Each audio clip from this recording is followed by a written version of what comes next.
அனைவருக்கும் வணக்கம்.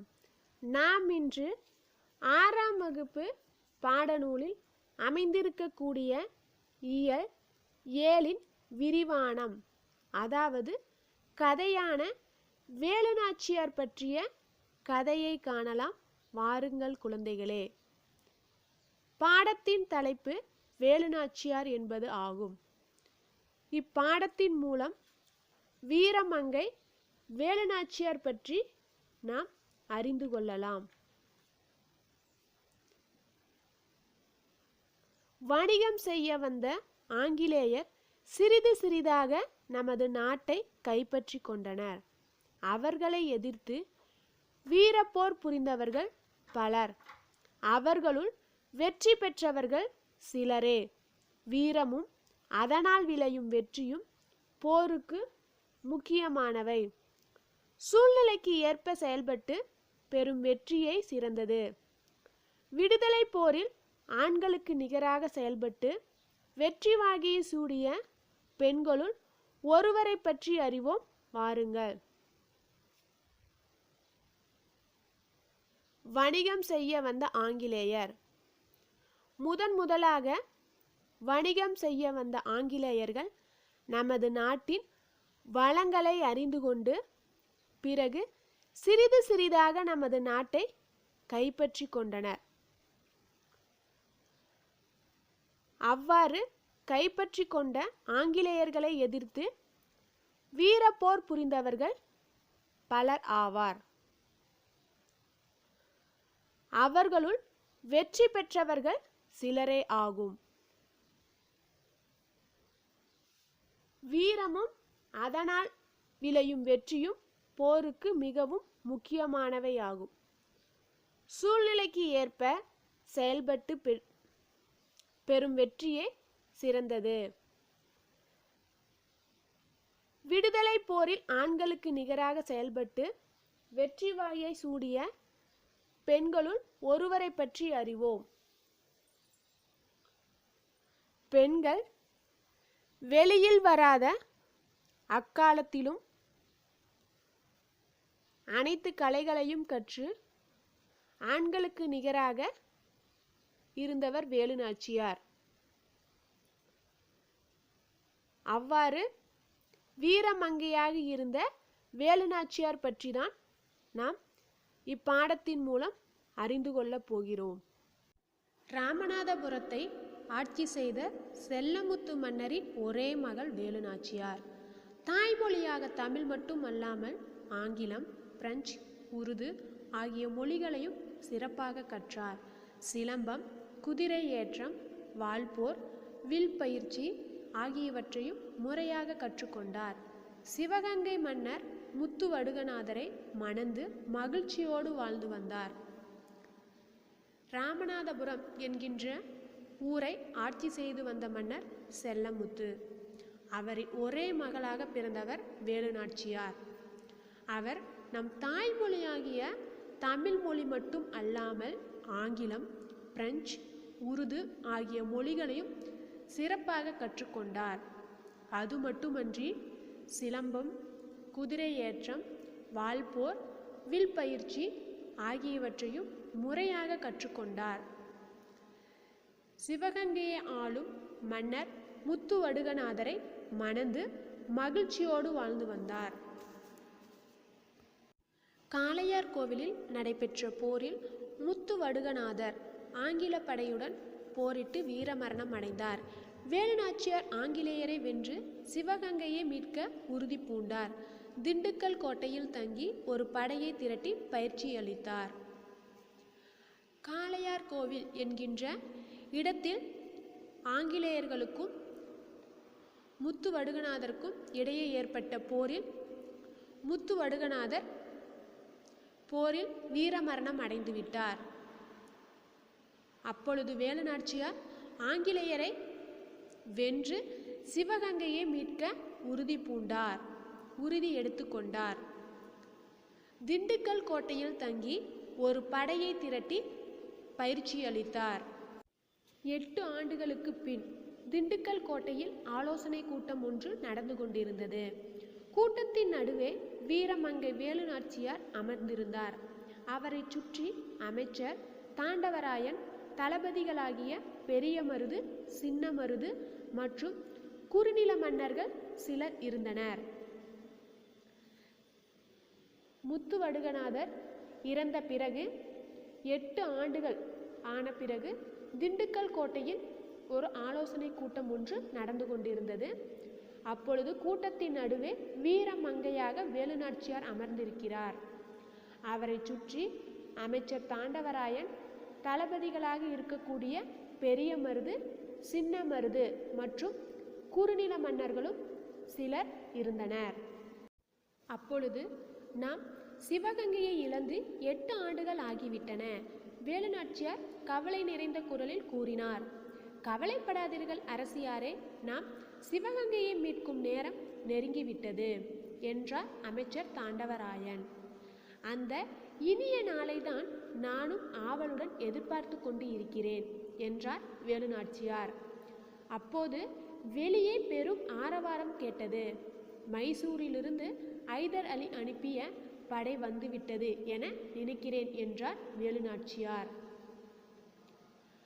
அந்த ஆலோசனை கூட்டத்தில் வேலுநாச்சியார், நாம் சிவகங்கையை இழந்து 8 ஆண்டுகள் ஆகிவிட்டன என்று மிகவும் கவலை நிறைந்த குரலில் கூறுகிறார். அதற்கு அமைச்சர் தாண்டவராயன், கவலைப்படாதீர்கள் அரசியாரே, நாம் சிவகங்கையை மீட்கும் நேரம் நெருங்கிவிட்டது என்றார். அந்த இனிய நாளைதான் நானும் ஆவலுடன் எதிர்பார்த்து கொண்டிருக்கிறேன் என்றார் வேலுநாச்சியார். இவ்வாறு உரையாடல் சென்று கொண்டிருக்கும் பொழுது வெளியே பெரும் ஆரவாரம் ஒன்று கேட்கிறது. மைசூரிலிருந்து ஐதர் அலி அனுப்பிய படை வந்துவிட்டது என நினைக்கிறேன் என்றார் வேலுநாச்சியார். அப்போது அறையின் வாயிலில் வீரன் ஒருவன் வந்து நின்றான்.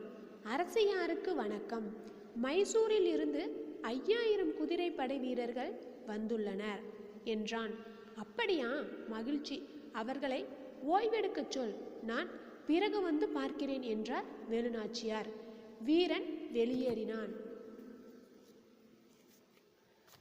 வேலுநாச்சியார் கூறியது போலவே அறையின் வாயிலில் உள்ள வீரன் ஒருவன் வந்து நின்றான் வேலுநாச்சியார் முன்.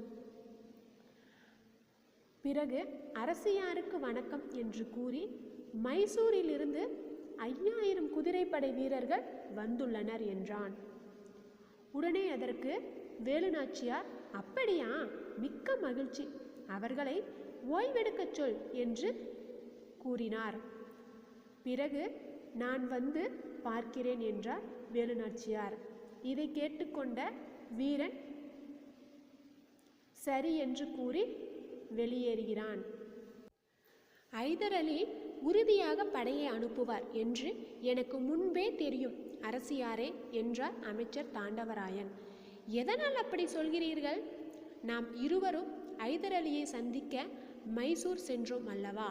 அப்போது தாங்கள் அவரிடம் உருது மொழியில் பேசினீர்கள். அப்போது அவர் முகத்தில் பெரிய மகிழ்ச்சி தோன்றியதை நான் கண்டேன் என்றார் தாண்டவராயன். வீரன் வெளியே சென்ற பிறகு அமைச்சர் தாண்டவராயன் வேலுநாச்சியாரை பார்த்து, ஐதர் அலி உறுதியாக நமக்கு உதவி செய்ய படையை அனுப்புவார் என்று எனக்கு முன்பே தெரியும் அரசியாரே என்று கூறுகிறார். உடனே அதற்கு வேலுநாச்சியார், எதனால் அப்படி சொல்கிறீர்கள் என்று கேள்வி கேட்கிறார். அதற்கு அவர், நாம் இருவரும் ஐதர் அலியை சந்திக்க மைசூர் சென்றோம் அல்லவா? அப்போது தாங்கள் அவரிடம் உருது மொழியில் பேசினீர்கள். அப்போது அவர் முகத்தில் ஒரு பெரிய மகிழ்ச்சி தோன்றியதை நான் கண்டேன் என்றார் அமைச்சர் தாண்டவராயன். நம் அரசியாரின் பன்மொழி அறிவு நமக்கு பெரிய நன்மையை தந்திருக்கிறது என்றார் சின்ன மருது. ஆம், நமது வீரர்களுடன் ஐதர் அலியின் 5000 குதிரைப்படை வீரர்களும் சேர்ந்து விட்டனர். நாம் படையுடன் நாளை சிவகங்கையை மீட்க புறப்படலாம் அல்லவா என்று கேட்டார் பெரிய மருது. அரசியாரின் பன்மொழி அறிவு நமக்கு பெரிய நன்மையை தந்துள்ளது என்று கூறுகிறார் சின்னமருது. ஆம், நமது வீரர்களுடன் ஐதர் அலியின் 5000 குதிரைப்படை வீரர்களையும் சேர்த்து கொண்டு நாம் அனைவரும் நாளை படையுடன் சிவகங்கையை சென்று மீட்க புறப்படலாம் என்று கூறுகிறார் பெரியமருது. என் கணவர் கொல்லப்பட்ட ஊர் காளையார் கோவில். எனவே நாம் முதலில் காளையார் கோவிலை கைப்பற்றுவோம், பிறகு சிவகங்கையை மீட்போம் என்றார் வேலுநாச்சியார். அனைவரும் அதனை ஏற்றுக்கொண்டனர். மறுநாள் காளையார் கோவில் நோக்கி வேலுநாச்சியார் படை புறப்பட்டது. ஆண்கள் படைப்பிரிவுக்கு மருது சகோதரர்களும் பெண்கள் படைப்பிரிவுக்கு குயிலியும் தலைமை ஏற்றனர்.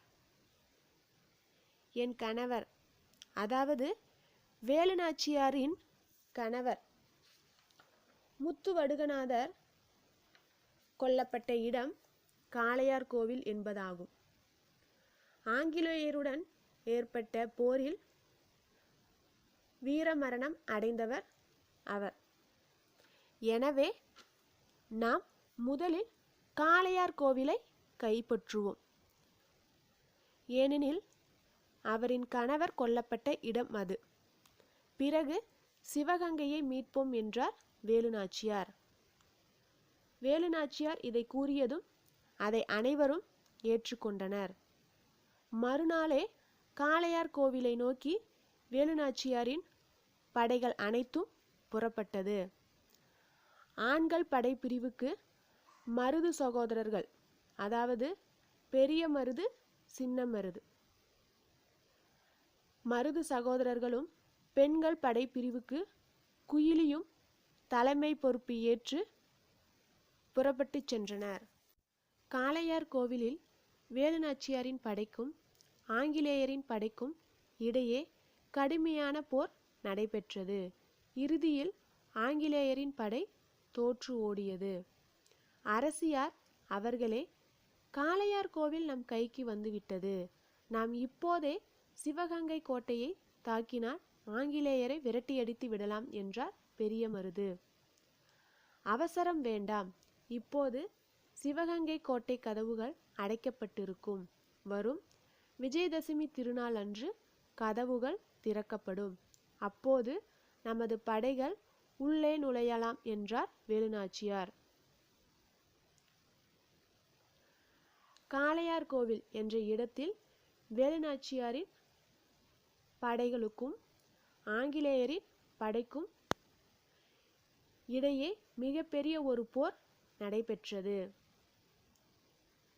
இரு பக்கமும் உள்ள போர் வீரர்கள் தங்களின் திறமைகளை காட்டி கடுமையாக போரிட்டு கொண்டிருந்தனர். இறுதியில் வேலுநாச்சியாரின் படை வெற்றி பெற்றது. ஆங்கிலேயரின் படை தோற்று ஓடியது. அரசியார் அவர்களே, காளையார் கோவில் நம் கைக்கு வந்துவிட்டது என்று அனைவரும் மகிழ்ச்சியில் கூறினர். நாம் இப்போதே சிவகங்கை கோட்டையை தாக்கினால் ஆங்கிலேயரை விரட்டியடித்து விடலாம் என்றார் பெரியமருது. அரசியார் அவர்களே, காளையார் கோவில் இப்போதே நமது கைக்கு வந்துவிட்டது. எனவே நாம் சிவகங்கை கோட்டையை தாக்கினால் ஆங்கிலேயரை நாம் விரட்டியடித்து விடலாம் என்று கூறுகிறார் பெரியமருது. ஆனால் வேலுநாச்சியார், அவசரம் வேண்டாம், இப்பொழுது சிவகங்கை கோட்டை கதவுகள் அடைக்கப்பட்டிருக்கும். எனவே வரும் விஜயதசமி திருநாள் அன்று கதவுகள் உறுதியாக திறக்கப்படும். அப்போது நமது படைகள் உள்ளே நுழையலாம் என்று வேலுநாச்சியார் கூறுகிறார். அப்போது பெரிய காவல் இருக்குமே என்றார் சின்னமருது. விஜயதசமி நாளில் கோட்டைக்குள் செல்வதற்கு பெண்களுக்கு மட்டும் அனுமதி உண்டு. நமது பெண்கள் பிரிவினர் கூடைகளில் பூக்கள், பழங்கள் ஆகியவற்றுடன் ஆயுதங்களையும் மறைத்து கொண்டு கோட்டைக்குள் செல்லட்டும். உள்ளே அவர்கள் தாக்குதலை தொடங்கியதும் நமது ஆண்கள் பிரிவினரும் கோட்டைக்குள் நுழைந்து தாக்கட்டும். ஆங்கிலேயரை விரட்டியடித்து விடலாம் என்றார் வேலுநாச்சியார். அந்த விஜயதசமி நாளிலும் பெரிய காவல் இருக்குமே என்று கூறுகிறார் சின்னமருது. காளையார் கோவிலை கைப்பற்றிய பிறகு நாம் சிவகங்கையை தாக்கலாம் என்று கூறுகிறார் பெரிய மருது. ஆனால் வேலுநாச்சியாரோ இப்போது வேண்டாம், விஜயதசமி திருநாளில் செல்லலாம் என்று கூறிவிடுகிறார். அதற்கு சின்னமருது அப்போதும் பெரிய காவல் இருக்குமே என்று கூறுகிறார். உடனே அதற்கு வேலுநாச்சியார், விஜயதசமி நாளில் கோட்டைக்குள் செல்வதற்கு பெண்களுக்கு மட்டும் அனுமதி உண்டு. நமது பெண்கள் பிரிவினர் கூடைகளில் பூக்கள், பழங்கள் ஆகியவற்றுடன் ஆயுதங்களையும் மறைத்து கொண்டு கோட்டைக்குள் செல்லட்டும் என்று கூறுகிறார். அவர்கள் உள்ளே சென்று தாக்குதலை தொடங்கியதும் நமது ஆண்கள் பிரிவினரும் கோட்டைக்குள் நுழைந்து தாக்கட்டும் என்றார். அப்போது நாம் எளிமையாக ஆங்கிலேயரை விரட்டியடித்து விடலாம் என்றார் வேலுநாச்சியார். இதை அனைவரும் ஏற்றுக்கொண்டனர். அப்படியே செய்யலாம் அரசியாரே. இன்னும் ஒரு செய்தி. தங்களை காட்டிக் கொடுக்குமாறு உடையாள் என்னும் பெண்ணை ஆங்கிலேயர்கள் வற்புறுத்தினார்களாம். அவள் மறுத்ததால் கொன்றுவிட்டார்களாம். அவளுக்கு நாம் உரிய முறையில் சிறப்பு செய்ய வேண்டும் என்றார் அமைச்சர் தாண்டவராயன். விஜயதசமி நாளில் கோட்டைக்குள் சென்று ஆங்கிலேயரை தாக்கலாம் என்று ஒரு ஆலோசனை கூட்டம் நடைபெற்று கொண்டிருந்த பொழுது தாண்டவராயன் என்ற அமைச்சர், நாம் அப்படியே செய்யலாம் அரசியாரே என்று கூறுகிறார். மேலும் ஒரு செய்தி அரசியாரே. தங்களை காட்டிக் கொடுக்குமாறு உடையாள் என்கின்ற பெண்ணை ஆங்கிலேயர்கள் வற்புறுத்தினார்களாம்.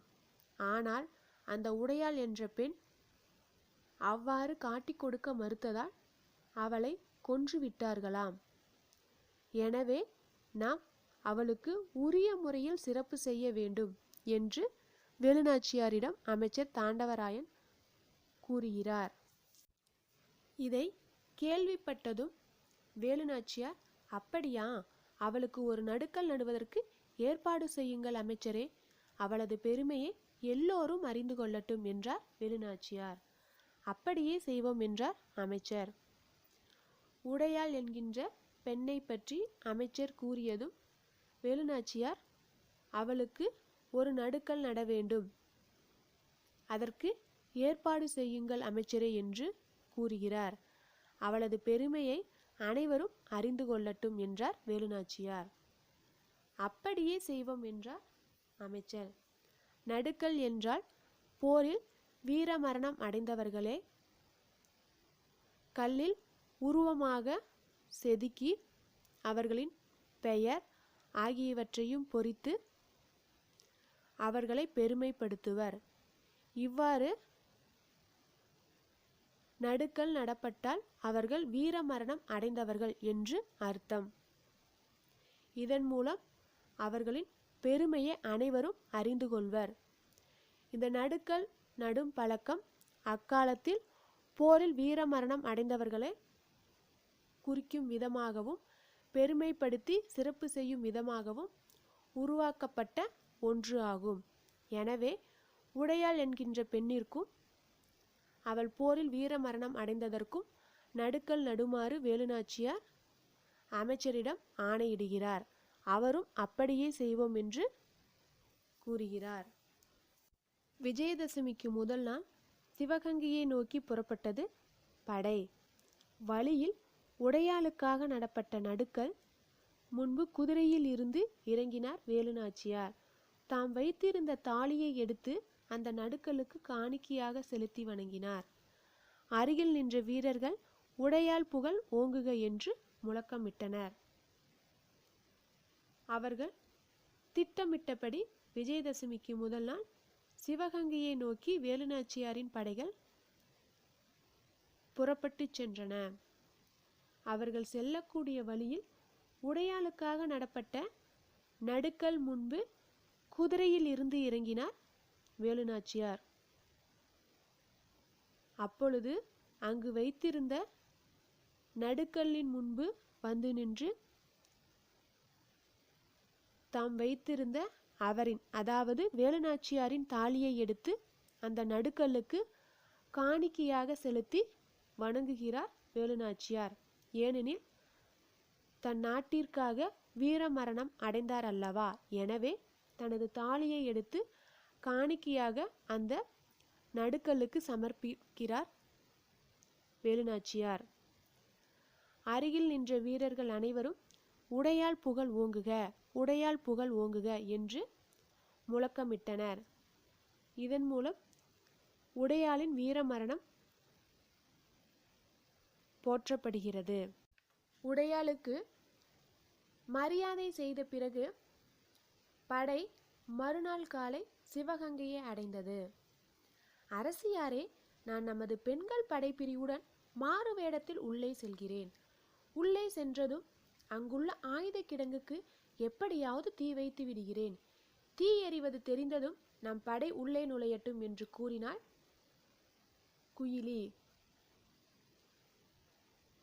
மறுநாள் காலை வேலுநாச்சியாரின் படைகள் சிவகங்கை கோட்டையை அடைந்தது. அப்பொழுது குயிலி, அரசியாரே, நான் நமது பெண்கள் படைப்பிரிவுடன் மாறு வேடத்தில் பூக்கள், பழங்கள் ஆகியவற்றை எடுத்துக்கொண்டு அவற்றுடன் ஆயுதங்களையும் மறைத்து கொண்டு உள்ளே சென்று விடுகிறேன். நாங்கள் உள்ளே சென்றதும் அங்குள்ள ஆயுத கிடங்குகளுக்கு எப்படியாவது நாங்கள் தீ வைத்து விடுகிறோம். பிறகு தீ எறிவது தெரிந்ததும் நம் படை உள்ளே நுழையட்டும். உள்ளே நுழைந்து ஆங்கிலேயர்களை எதிர்த்து போரிடலாம் என்று யோசனை கூறுகிறார் குயிலி. அதற்கு வேலுநாச்சியார் அப்படியே ஆகட்டும் என்று கூறுகிறார். குயிலியும் பெண்கள் படையினரும் கோட்டைக்குள் சென்றனர்.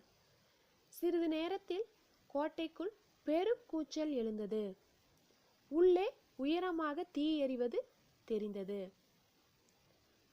குயிலியும் பெண்கள் படைப்பிரிவினர் அனைவரும் அவர்கள் திட்டமிட்டபடி கோட்டைக்குள் சென்று விட்டனர். சென்ற சிறிது நேரத்திலேயே கோட்டைக்குள் பெரும் கூச்சல் ஒன்று எழுந்தது. உள்ளே உயரமாக தீ எறிவது தெரிகின்றது. நமது படை உள்ளே நுழையட்டும் என்று ஆணையிட்டார் வேலுநாச்சியார். படை வீரர்கள் கோட்டைக்குள் பாய்ந்து சென்றனர். ஆங்கிலேயரின் படையுடன் கடுமையாக போரிட்டனர். இறுதியில் ஆங்கில படை தோல்வி அடைந்து கோட்டையை விட்டு ஓடியது. கோட்டைக்குள் தீ எறிவதை கண்டதும் வேலுநாச்சியார் நமது படைகள் உள்ளே நுழையட்டும் என்று ஆணையிடுகிறார். பிறகு படை வீரர்கள் கோட்டைக்குள் பாய்ந்து செல்கின்றனர். கோட்டைக்குள் ஆங்கிலேயர் படைகளுக்கும் வேலுநாச்சியாரின் படைகளுக்கும் இடையே கடுமையாக போர் நடைபெறுகிறது.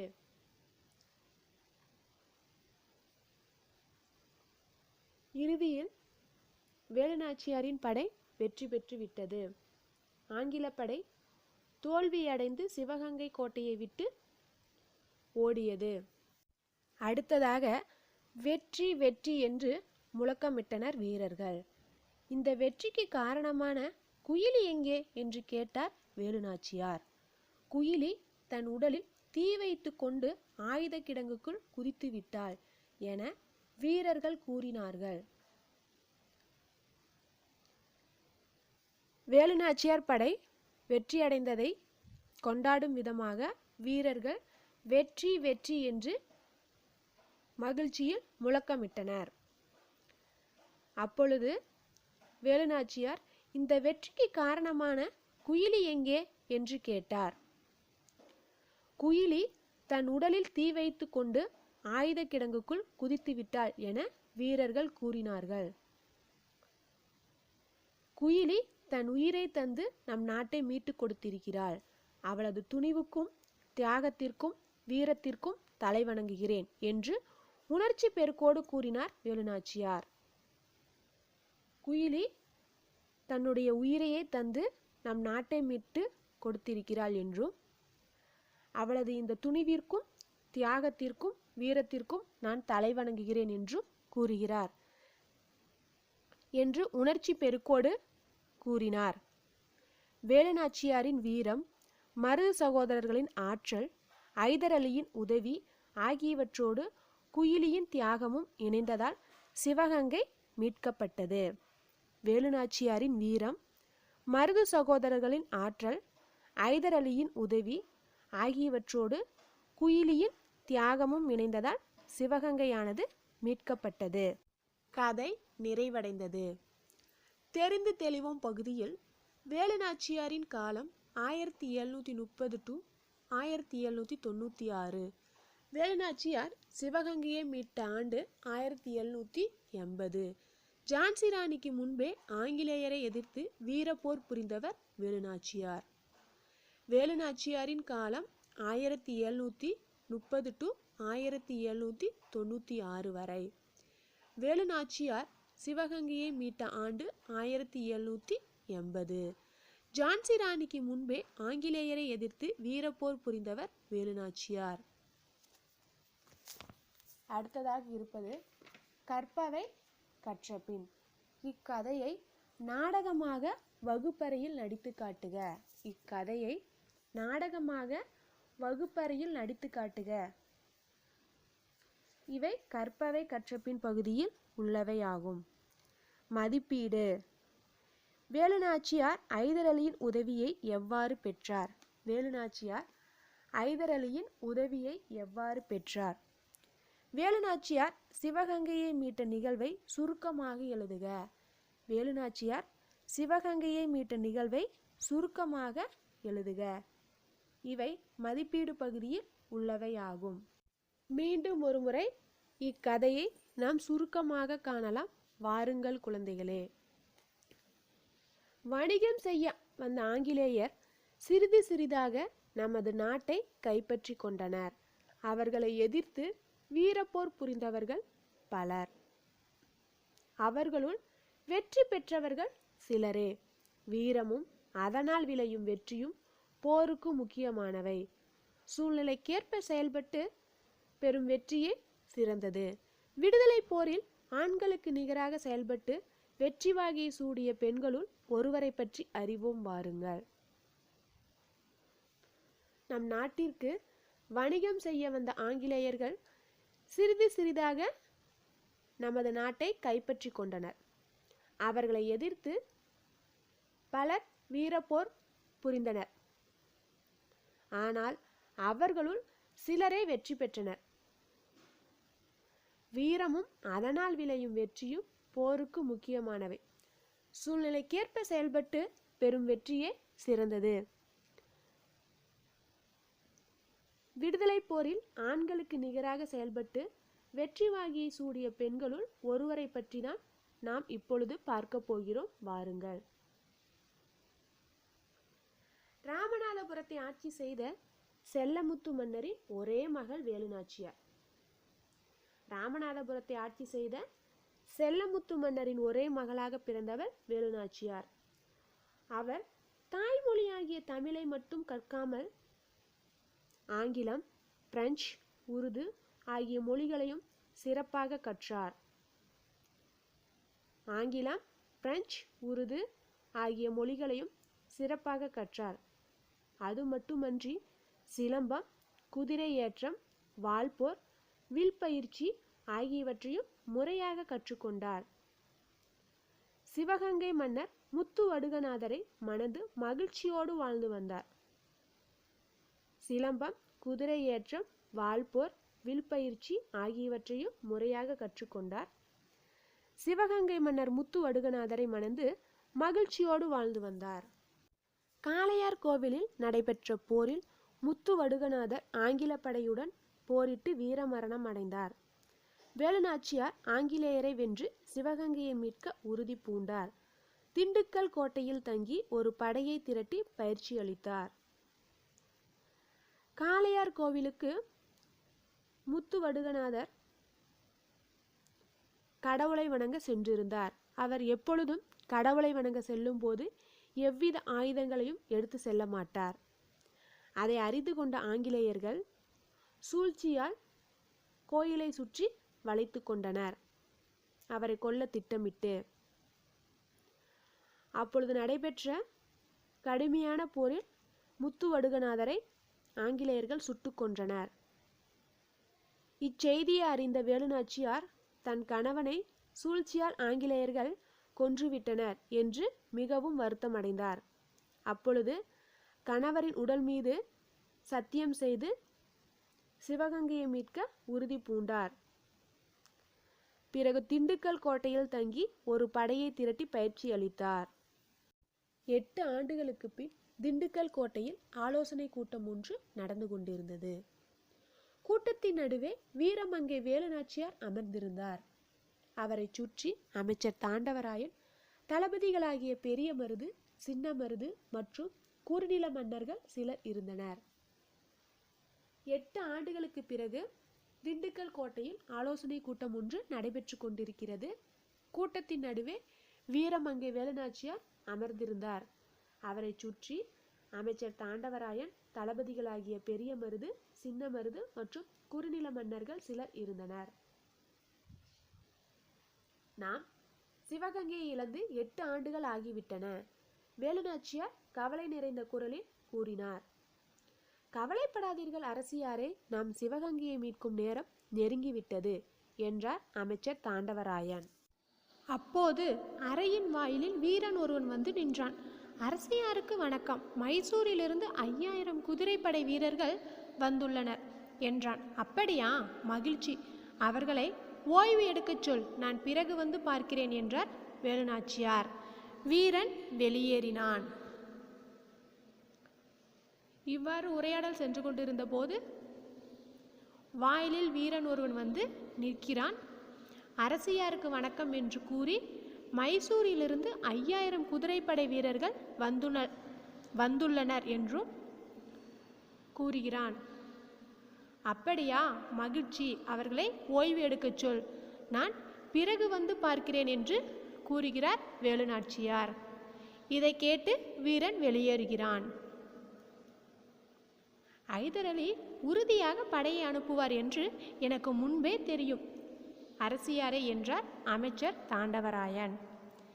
எதனால் அப்படி சொல்கிறீர்கள் என்று கேட்கிறார் வேலுநாச்சியார்.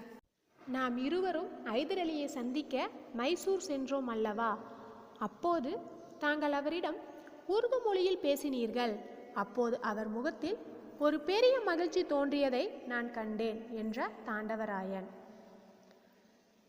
நாம் இருவரும் ஐதர் அலியை சந்திக்க மைசூர் சென்றோம் அல்லவா என்று கூறிய தாண்டவராயன், அப்போது தாங்கள் அவரிடம் உருது மொழியில் பேசினீர்கள்.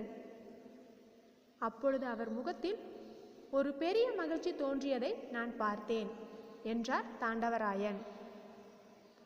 உடனே அதற்கு சின்ன மருது, நம் அரசியாரின் பன்மொழி அறிவு நமக்கு பெரிய நன்மையை தந்திருக்கிறது என்று கூறுகிறார். வேலுநாச்சியார் பல மொழிகளை கற்றவர், எனவே அவரின் பன்மொழி அறிவு நமக்கு பெரிய நன்மையை தந்திருக்கிறது என்று கூறினார் சின்ன மருது. ஆம், நமது வீரர்களுடன் ஐதர் அலியின் 5000 குதிரைப்படை வீரர்களும் சேர்ந்து விட்டனர். நாம் படையுடன் நாளை சிவகங்கையை மீட்க புறப்படலாம் அல்லவா என்று கேட்டார் பெரிய மருது. ஆம், நமது வீரர்களுடன் ஐதர் அலியின் 5000 குதிரைப்படை வீரர்களும் சேர்ந்து விட்டனர். நாம் படையுடன் நாளை சிவகங்கையை மீட்க புறப்படலாம் அல்லவா என்று கேட்கிறார் பெரிய மருது.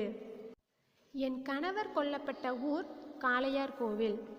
எனவே நாம் முதலில் காளையார் கோவிலை கைப்பற்றுவோம், பிறகு சிவகங்கையை மீட்போம் என்றார் வேலுநாச்சியார். அனைவரும் அதனை ஏற்றுக்கொண்டனர். மறுநாள் காளையார் கோவில் நோக்கி வேலுநாச்சியார் படை புறப்பட்டது. ஆண்கள் படைப்பிரிவுக்கு மருது சகோதரர்களும் பெண்கள் படைப்பிரிவுக்கு குயிலியும் தலைமையேற்றனர். என் கணவர், அதாவது வேலுநாச்சியாரின் கணவர் கொல்லப்பட்ட இடம் காளையார் கோவில் ஆகும். எனவே நாம் முதலில் காளையார் கோவிலை கைப்பற்றுவோம் என்றும் பிறகு சிவகங்கையை மீட்கலாம் என்றும் கூறுகிறார் வேலுநாச்சியார். வேலுநாச்சியார் கூறியதை கேட்ட அனைவரும் அக்கருத்தை ஏற்றுக்கொண்டனர். மறுநாள் அவர்கள் திட்டமிட்டபடியே காளையார் கோவில் நோக்கி வேலுநாச்சியார் படை புறப்பட்டது. ஆண்கள் படைப்பிரிவுக்கு மருது சகோதரர்களும் பெண்கள் படைப்பிரிவுக்கு குயிலியும் தலைமையேற்று கொண்டனர். காளையார் கோவிலில் வேலுநாச்சியாரின் படைக்கும் ஆங்கிலேயரின் படைக்கும் இடையே கடுமையான போர் நடைபெற்றது. இறுதியில் ஆங்கிலேயரின் படை தோற்று ஓடியது. காளையார் கோவிலில் வேலுநாச்சியாரின் படைக்கும் ஆங்கிலேயரின் படைக்கும் இடையே கடுமையான போர் நடைபெற்றது. இறுதியில் வேலுநாச்சியார் படை வெற்றி பெற்றது. ஆங்கிலேயரின் படை தோற்று ஓடியது. அரசியார் அவர்களே, காளையார் கோவில் நம் கைக்கு வந்துவிட்டது. நாம் இப்போதே சிவகங்கை கோட்டையை தாக்கினால் ஆங்கிலேயரை விரட்டி அடித்து விடலாம் என்றார் பெரிய மருது. அவசரம் வேண்டாம். இப்போது சிவகங்கை கோட்டை கதவுகள் அடைக்கப்பட்டிருக்கும். வரும் விஜயதசமி திருநாள் அன்று கதவுகள் திறக்கப்படும். அப்போது நமது படைகள் உள்ளே நுழையலாம் என்றார் வேலுநாச்சியார். அரசியார் அவர்களே, காளையார் கோவில் நம் கைக்கு வந்துவிட்டது என்றும் நாம் இப்போதே சிவகங்கை கோட்டையை தாக்கினால் ஆங்கிலேயரை விரட்டி அடித்து விடலாம் என்றும் பெரிய மருது கூறுகிறார். அதற்கு வேலுநாச்சியார், அவசரம் வேண்டாம். இப்போது சிவகங்கை கோட்டை கதவுகள் அடைக்கப்பட்டிருக்கும். வரும் விஜயதசமி திருநாள் அன்று கதவுகள் திறக்கப்படும் என்றும் அப்போது நமது படைகள் உள்ளே நுழையலாம் என்றும் கூறுகிறார் வேலுநாச்சியார். அப்போதும் பெரிய காவல் இருக்குமே என்றார் சின்ன மருது. விஜயதசமி நாளில் கோட்டைக்குள் செல்வதற்கு பெண்களுக்கு மட்டும் அனுமதி உண்டு. நமது பெண்கள் பிரிவினர் கூடைகளில் பூக்கள், பழங்கள் ஆகியவற்றுடன் ஆயுதங்களையும் மறைத்து கொண்டு கோட்டைக்குள் செல்லட்டும். உள்ளே அவர்கள் தாக்குதலை தொடங்கியதும் நமது ஆண்கள் பிரிவினரும் கோட்டைக்குள் நுழைந்து தாக்கட்டும். ஆங்கிலேயரை விரட்டி அடித்து விடலாம் என்றார் வேலுநாச்சியார். அப்போதும் பெரிய காவல் இருக்குமே என்று கூறுகிறார் சின்ன மருது. அதற்கு வேலுநாச்சியார், விஜயதசமி நாளில் கோட்டைக்குள் செல்வதற்கு பெண்களுக்கு மட்டும் அனுமதி உண்டு. எனவே நமது பெண்கள் பிரிவினர் கூடைகளில் பூக்கள், பழங்கள் ஆகியவற்றுடன் ஆயுதங்களையும் மறைத்து கொண்டு கோட்டைக்குள் செல்லட்டும். உள்ளே அவர்கள் தாக்குதலை தொடங்கியதும் நமது ஆண்கள் பிரிவினரும் கோட்டைக்குள் நுழைந்து தாக்கட்டும். ஆங்கிலேயரை விரட்டி அடித்து விடலாம் என்று கூறுகிறார் வேலுநாச்சியார். அப்படியே செய்யலாம் அரசியாரே. இன்னும் ஒரு செய்தி. தங்களை காட்டிக் கொடுக்குமாறு உடையாள் என்னும் பெண்ணை ஆங்கிலேயர்கள் வற்புறுத்தினார்களாம். அவள் மறுத்ததால் கொன்று விட்டார்களாம். அவளுக்கு நாம் உரிய முறையில் சிறப்பு செய்ய வேண்டும் என்றார் அமைச்சர் தாண்டவராயன். அப்படியே செய்யலாம் என்று கூறிய பிறகு இன்னும் ஒரு செய்தி. தங்களை காட்டி கொடுக்குமாறு உடையாள் என்னும் பெண்ணை ஆங்கிலேயர்கள் வற்புறுத்தினார்களாம். அவள் மறுத்ததால் கொன்று விட்டார்களாம். அவளுக்கு நாம் உரிய முறையில் சிறப்பு செய்ய வேண்டும் என்று கூறுகிறார் அமைச்சர் தாண்டவராயன். அவளுக்கு ஒரு நடுக்கல் நடுவதற்கு ஏற்பாடு செய்யுங்கள் அமைச்சரே. அவளது பெருமையை எல்லோரும் அறிந்து கொள்ளட்டும் என்றார் வேலுநாச்சியார். அப்படியே செய்வோம் என்றார் அமைச்சர். இதை கேட்டவுடன் வேலுநாச்சியார், அவளுக்கு ஒரு நடுக்கல் நடுவதற்கு ஏற்பாடு செய்யுங்கள் அமைச்சரே என்றும் அவளது பெருமையை எல்லோரும் அறிந்து கொள்ளட்டும் என்றார் வேலுநாச்சியார். அப்படியே செய்வோம் என்றார் அமைச்சர். விஜயதசமிக்கு முதல் நாள் சிவகங்கையை நோக்கி புறப்பட்டது படை. வழியில் உடையாளுக்காக நடப்பட்ட நடுக்கல் முன்பு குதிரையில் இருந்து இறங்கினார் வேலுநாச்சியார். தாம் வைத்திருந்த தாலியை எடுத்து அந்த நடுக்கல்லுக்கு காணிக்கையாக செலுத்தி வணங்கினார். அருகில் நின்ற வீரர்கள் உடையாள் புகழ் ஓங்குக என்று முழக்கமிட்டனர். படை மறுநாள் காலை சிவகங்கையை அடைந்தது.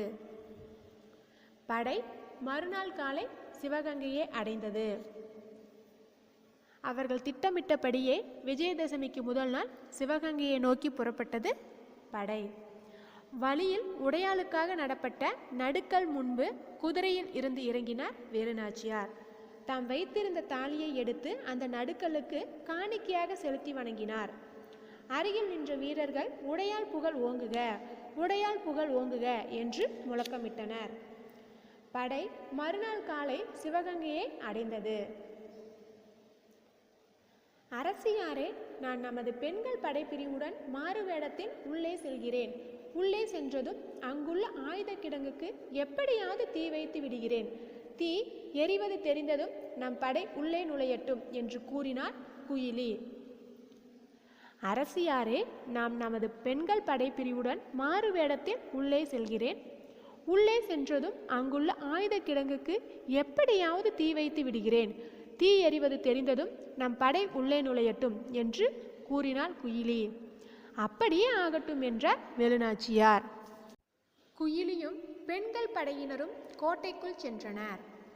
சிறிது நேரத்தில் கோட்டைக்குள் பெரும் கூச்சல் எழுந்தது.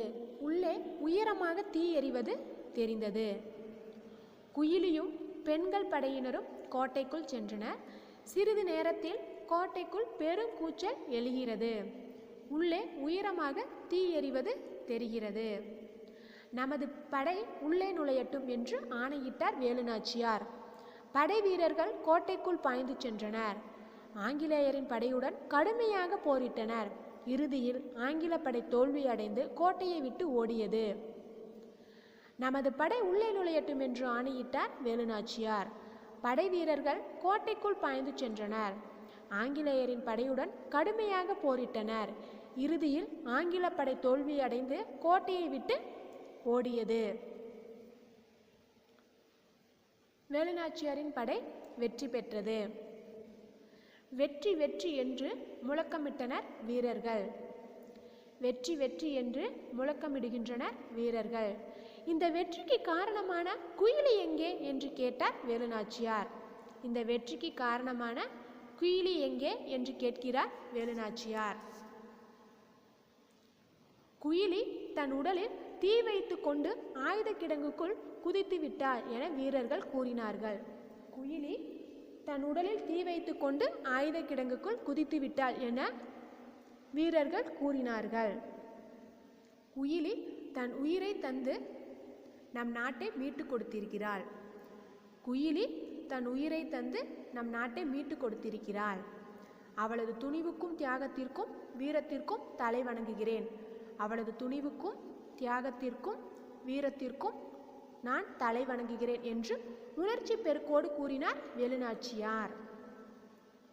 வேலுநாச்சியாரின் வீரம், மருது சகோதரர்களின் ஆற்றல், ஐதர் அலியின் உதவி ஆகியவற்றோடு குயிலியின் தியாகமும் இணைந்ததால் சிவகங்கையானது மீட்கப்பட்டது. நாம் வேலுநாச்சியார் என்ற கதையில் வேலுநாச்சியாரின் வீரத்தையும் அவர்களின் ஆட்சி முறையையும் நுண்ணறிவையும் பற்றி தெரிந்து கொண்டோம். பல தகவல்களையும் தெரிந்து கொண்டோம். கதை நிறைவடைந்தது. நன்றி.